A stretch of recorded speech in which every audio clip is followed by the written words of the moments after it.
Well, I was going to go shooting today, but nope.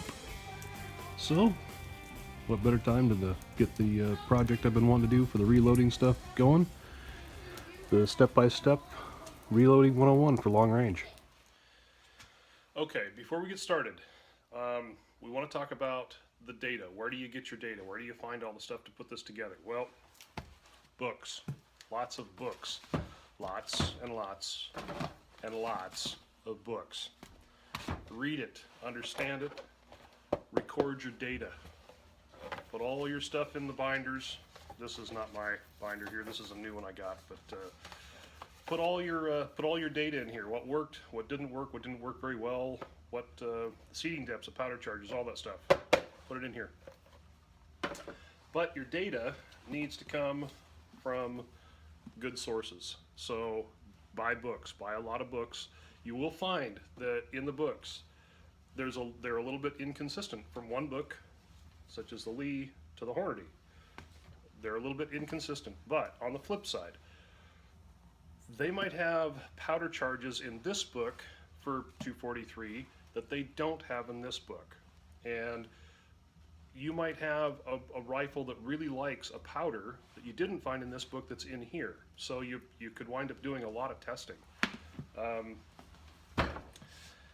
Once you figure that all out, you'll want to record your data for all your shots and stuff like that. But more importantly, as we get started in the series, you want to be able to find the charges and the seeding depths and everything that matches all the SAAMI specs, so that you're doing this safe.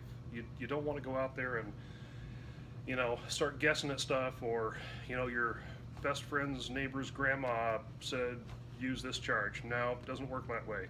You really need to get the data from the SAAMI specs and start there. There are things you can do as you learn more. Seeding depths, you can get them up into the lands or closer to the lands, but you also create more volume in the case. You need to backfill that volume a little bit, not a lot. We can discuss that later. So there are a lot of stuff, but the main thing is you got to start this off real safe. You have to. If you do something wrong, you might only do it wrong one time ever. So just be smart about it. So let's dive in. We're going to start this whole thing off with cases and see what we have to do to prep our cases to make them extremely consistent from one case to the next and we'll move on from there throughout the series, and we'll hopefully get you enough information. One thing, when I first started doing this 10-15 years ago, there was no YouTube. No, there wasn't anything on YouTube 10-15 years ago. So and I couldn't find any classes either. So it was really tough for me to figure this out.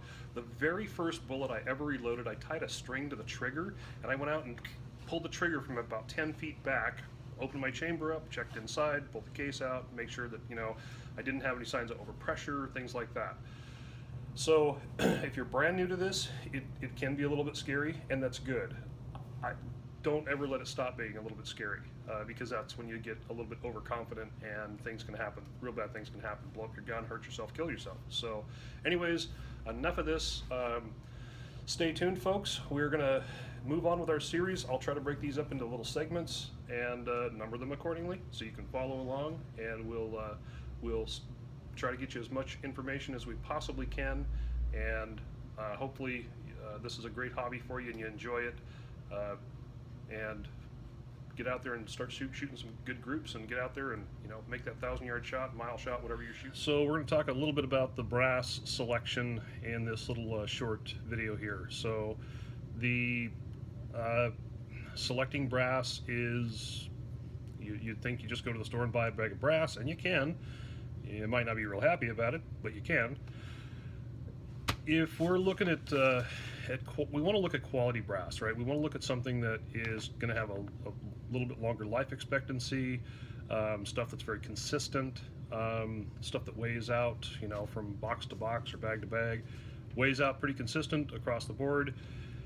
And to do this, you really should spend the money up front and buy some better brass. I've got all kinds of brass. I've got Federal brass and Hornady brass and Nosler brass and Norma brass. I got all kinds of brass. It's been my experience that there are three brands that stand out probably better than most. Um, Number one would be the Lapua brass. In my opinion, just my opinion, I've had really good luck with Nosler brass. I've also had really good luck with Hornady brass.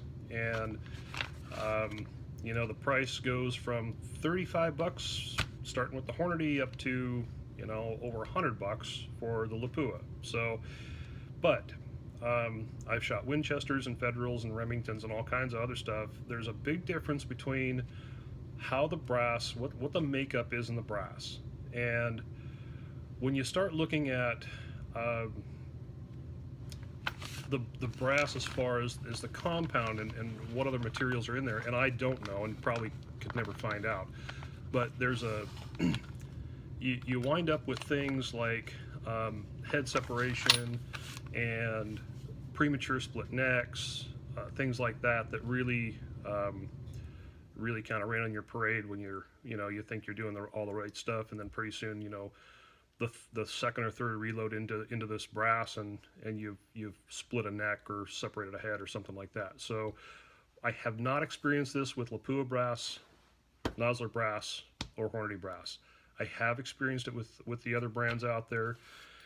And I've bought boxes of ammo, just cheap boxes, and you look at the head of the case and you read it and you go, what is this stuff? It's PMC or whatever, stuff you've never really heard of that's not big on the market. You can't find bags of it, but you think, oh, okay, well, I shot some factory ammo, so I'll just reload this stuff.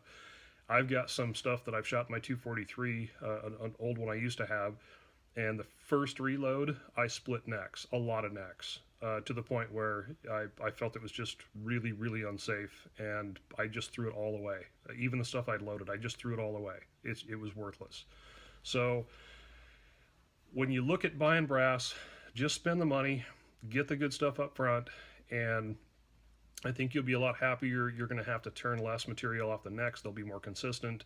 You're going to get more reloads out of them. You won't have to anneal them as much, and I do recommend annealing. We'll try to get into that too in this little series. But, Federal's not bad brass either. Federal's pretty good. I've had some good luck with that. We do a lot of 7mm stuff on this, but it's my personal recommendation would be the top three in my pick would be Lapua, Nosler, and Hornady. So, anyways, let's dive in a little bit to to how we're going to prep this brass and what some of the stuff to look for, whether it's new or been refired or fired once, and some of the stuff we want to really look at, measurements and things like that. So we'll get moving on here, and we'll get this next video posted shortly and look at all the ins and outs of how we want to prep this brass to make it a good shooting stuff. So thanks for watching, and stay tuned.